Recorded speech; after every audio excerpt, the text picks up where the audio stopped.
tatakbuhan ng mga kabayo dito. Oh. Kawawa, no? Oo.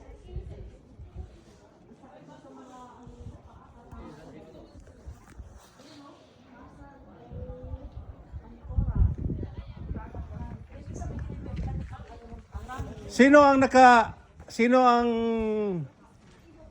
naka ano ito sa Pompey? Si Julius Caesar ba? Akala ko ba sa Rome? Eh, di ba nagsama na sila? Kaya nga na ano na ito. Ano, marami nga siya na-compare eh. Ah, pero sa Rome sila nag ano? Kay Italy man ito. Ha? Italy na. Yung mga neighboring ano, kinatabigan. Pero ito dati, hindi ito Italy. Italy sila, pero kanya-kanya silang ano. Kaharian. Kanya-kanya kaharian, tapos nakuha ni Julius Caesar. Kanya-kanya silang ano eh. Yung nagko-concur ng ano. Sino? Sino? Sila? Hazel. Sino nagkukukir? Kasi may interview to eh. Hindi ko na maalala. Balikan natin sa Janjing, Jo, ano ba? Tumigil ka nga. who is the king in here? me.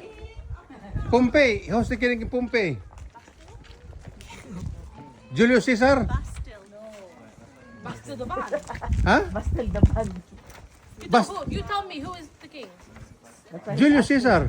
I don't know. I'm asking you now.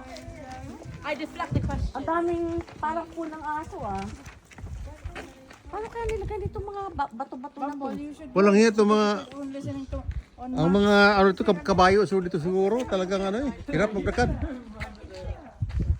so that's the mountain over there, and then like go in here.